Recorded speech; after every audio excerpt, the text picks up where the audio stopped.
All right, guys, welcome to day 2 notes of our Unit 3. We're going to talk about things relating to triangles today. A lot of it will sound familiar from Unit 1, so there will be some repetition, and there will be a couple new theorems that I'll teach you today in this lesson.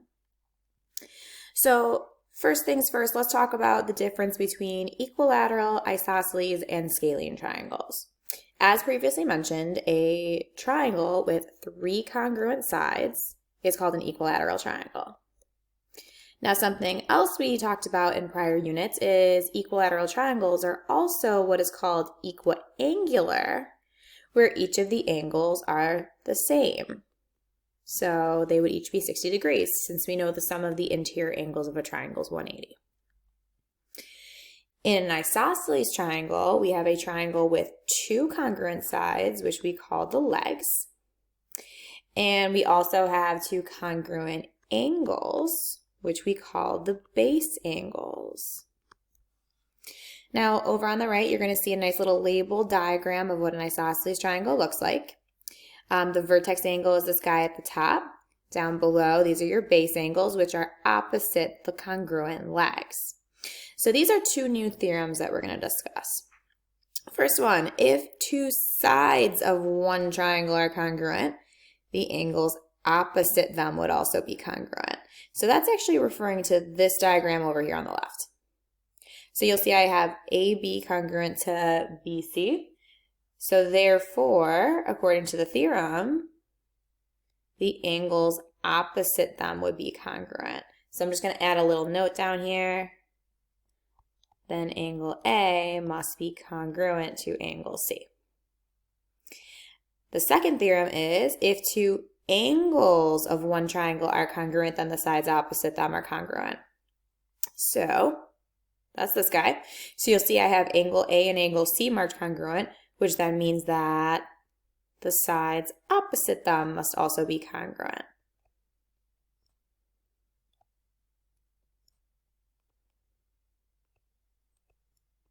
Now, you'll notice in each of these theorems, I've emphasized the word one. That's extremely important. We'll actually discuss why the word one is going to be important on the 3rd page of our notes, so stay tuned.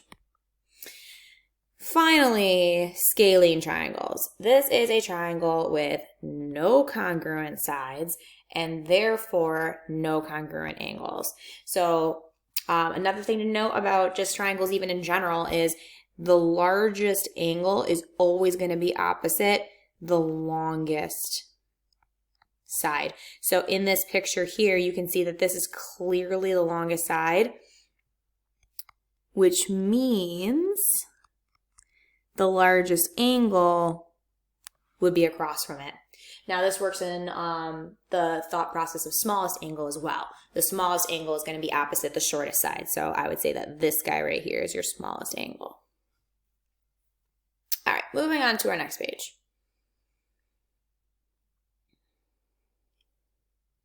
So for example 1, it says identify the base and the base angles, and then find the value of x in each triangle. Okay, so this is a nice important exercise. I'm actually going to highlight the base in each instance because the base is the guy who isn't the sides that are congruent. So like for instance, in the first triangle, here are your legs. Those are the ones that are marked congruent.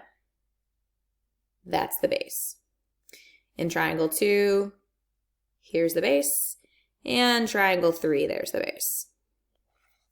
Now, additionally, it says label the base angle. So I'll actually do a little congruent marker in my pink pen. So the base angles are opposite the congruent legs or along the base. So I'm going to go in and actually just mark each of these base angles congruent. All right, so now we need to solve for x. So in example 1, or I don't know, the first triangle of example 1, I guess I should say, you can see that I have this angle right here technically going to be 64 degrees because that's congruent to the other angle because they're base angles. So that means if I want to solve for x, I know the sum of the interior angles of a triangle is 180. So I'm going to rewrite that. X plus 2 times 64 equals 180. Obviously, you could use 64 plus 64. At the end of the day, you would end up getting x equals 52. Little quick solve there. Now the second triangle, I'm going to mark this angle x because again, these are congruent. So if this is x, this must also be x. So in order to solve, I would do 2x plus 58 equals 180. Subtract the 58, divide by 2. When all is said and done, you would end up with x equals 61. That rhymed. Okay, so obviously I'm doing this quickly. I know you guys know how to solve for x. Now, very last example here. This one is the one that usually stumps students a little bit. I mean, there's actually a couple ways to do it, but here's the way that I'm going to force us to think about it. When you're looking for x, I want you guys to notice that this x right here is an exterior angle of a triangle, meaning it's outside of the triangle and it's just the side extended. Now, we learned a theorem previously that said the exterior angle of a triangle is equal to the sum of the remote interior angles. Remember the word remote, think away. So those are the angles away from the exterior angle, but inside the triangle. So I can actually do a pretty quick solve here and say x would equal 68 plus 68. Which then means x would equal 136. Okay, now there is another way to solve this. Okay, you could do the fact that you have 136 already accounted for here, and then say, all right, well, let's say I do 180 minus 136, which would be 34. I'm sorry, my bad, 44. Totally subtracted wrong in my head. Okay, 44. Then from there, you could do a linear pair, and then you get the exterior angle. So either way, I just like to review remote interior angles every chance I get. All right, moving on to example 2. The vertex angle of an isosceles triangle exceeds the measure of a base angle by 30. Find the measure of the vertex angle. Okay, so I'm going to draw my picture. Now remember, vertex angle is the one between the congruent sides. So the vertex angle exceeds the measure of a base angle by 30. So everything's based on the base angle. So that means that this angle at the top must be x plus 30. So at this point, I would say, okay, I'm going to give you a head start here, solve for x. So feel free to pause the video, solve, and see if you get it right. Otherwise, keep watching.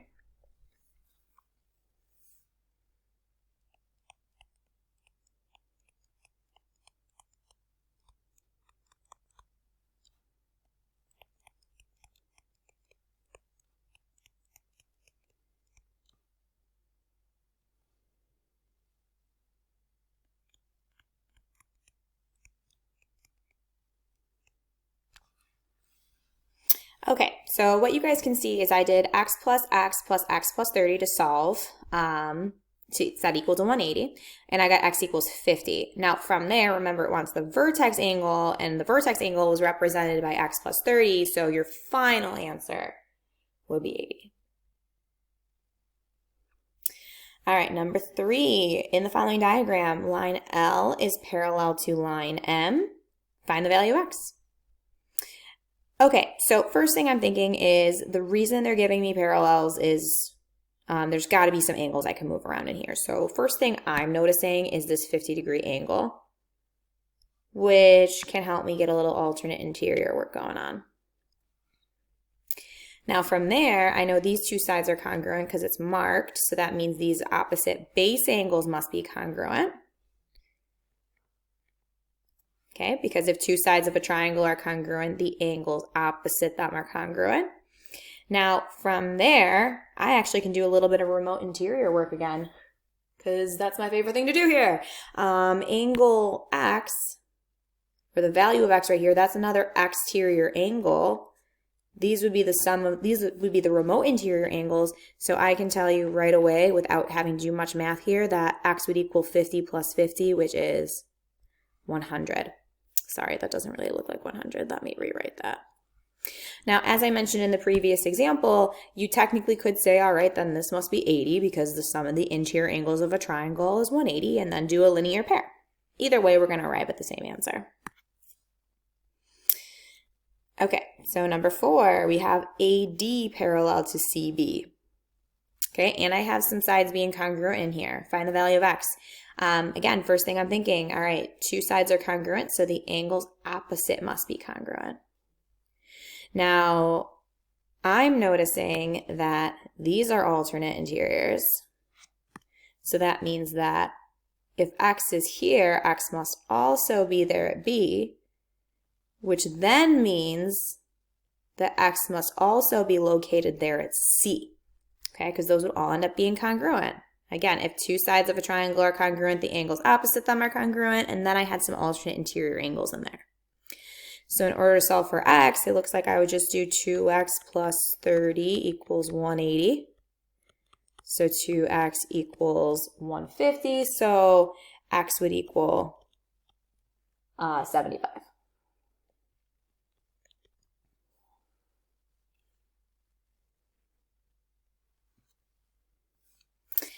All right, in the following diagram, the measure of angle DAC, so DAC is 140.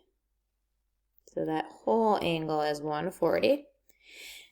BA bisects it. So guys, bisects, you guys should be thinking cuts in half.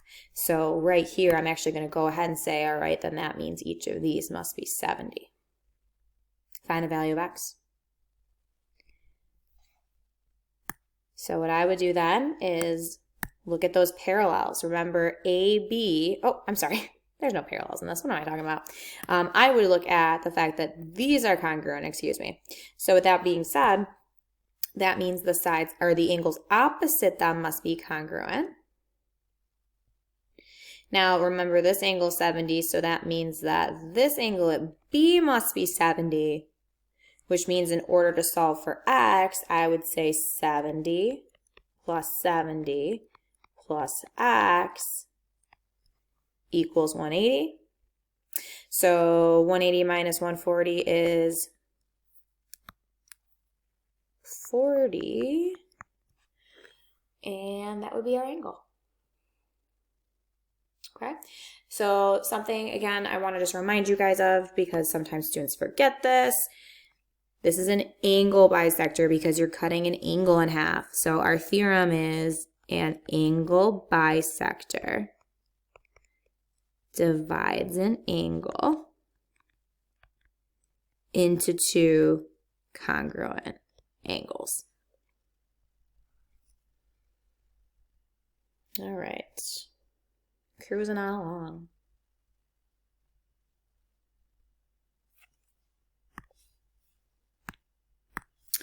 All right, in triangle ABC, A is 72, C is 54, AB is 4x plus 6, CB is 2x plus 5, and AC is 3x plus 8. Find the value of x. Now I'm going to tell you right away that I definitely have more information than what I need right now to solve for x. The question is, which 2 sides are going to end up being congruent? Because I know that's where this is going. So first of all, let's look at the angle measures. I know that these 2 angles are 72 and 54, which means that this angle must also be 54 in order for the angles to sum to 180. Now, with that being said, if I have these 2 angles congruent, that means the sides opposite them must also be congruent. So I'll even highlight them. I just proved that AB is congruent to AC. So in order to solve for x, I'm going to simply say 4x plus 6 equals 3x plus 8. And then I solve for x. And I get a nice little quick easy solve. So just so that you're aware, what the theorem I just used, not that it's asking me for it, but the theorem that I just used in my head was if two angles of a triangle are congruent, the sides opposite them are congruent. And that's what allowed me to set AB congruent to AC. Okay, so hopefully you remember from the beginning of the video where I was like, hey, I really emphasize the fact that it's the same, or if two angles of one triangle, or if two angles of a triangle, like it's all one triangle, was going to be important. That's where I'm going to talk about this now. So at 7, it says, using the diagram to the right, for each of the following, tell which angles, if any, are congruent based on the segments that are congruent. So AB congruent to AC. So here, I'll highlight it like this so you can follow along. AB congruent to AC. On your pages, if you're just using a pencil, I'm going to say I want you to mark it like this, that both of those are congruent, because you know what I don't want is this. Students will just mark sides lazily like that congruent. It's like, okay, what are you marking congruent? Are you marking AF? Are you marking FB? Are you marking AG? Are you marking AB? Are you marking AC? I don't know. It's not enough information. So whenever there's like something splitting up that side, just do little brackets like this to mark, okay, those whole sides are congruent. I'm going to go back to my color coder here though. Okay, so those are congruent. So which angles would be congruent then based on that? So what's important to note is that this is one whole triangle, and those are two sides of one whole triangle. So the angles that would be congruent are those ones that are opposite them. So as you guys can see, it will be those two. Now, the way I'm going to state it is not angle B, not angle C, because that's unclear. It's like, okay, which angle B? I want ABC congruent to ACB. And that would be the final answer. Okay. What about BE? So actually, let me clean this up a little bit in here. What about BE and EC? Okay, so similarly, now we're looking at this triangle. Okay, those are two sides within one triangle, and the angles opposite them would be angles 1 and 2.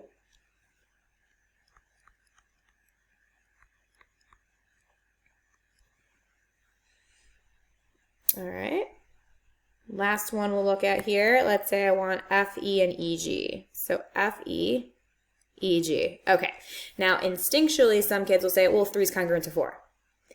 That's not true. Those are two sides that I'm marking congruent, but they're not in one triangle. Okay, and that's why it's really important that you guys understand that we're saying in one triangle or a triangle, that theorem is true. So here's what we're going to write. We're going to say none. Okay, and I'm going to add a little note here. The sides aren't in one triangle. So yeah, angle 3 is not going to be congruent to angle 4 in that instance. So I'm going to put a little star there because that's where students like to mess up. Okay, now our justification for what I just did in all of those was starting with the sides and working to the angles. So we're saying if two sides of a triangle are congruent, the angles opposite them are congruent. Okay, and so again, A is representing one triangle. Okay, technically there's like 2 separate triangles that you guys are seeing. All right, so now we're going to look at it in the other direction. So angle BGC, so BGC, so that's this guy, congruent to BCG. Okay, and I want to note that this diagram is not drawn to scale. Okay, now those angles are contained within that triangle right there, which means the sides opposite them would be BG and BC. So those are the sides that would be congruent. So again, I'm just looking across the triangle to get those.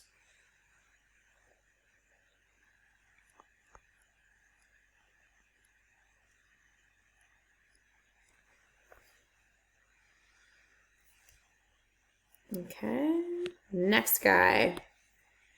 Angle 5 congruent to angle 6. Well, here's the thing, 5 and 6 are not within one triangle. It's in some sort of quadrilateral shape, so this one's a none. Those angles are not within the same triangle. The very last one here, let's say that's CAB. So CAB, that's this guy up here, is congruent to ABC. So that would be this guy. So I'm actually going to add a couple little markers to distinguish this. Okay, good news. Those are angles within one full triangle, which means if you look at the sides opposite the angles, so again, looking across, I'm seeing AC congruent to BC.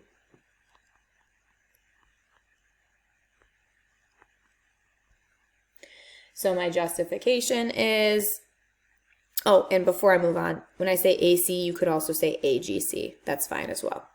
Okay, my justification for everything that I just talked about was if two angles of a triangle are congruent, these sides opposite them are congruent. And that's how those theorems work. That's how you help distinguish which sides are congruent and which angles are congruent.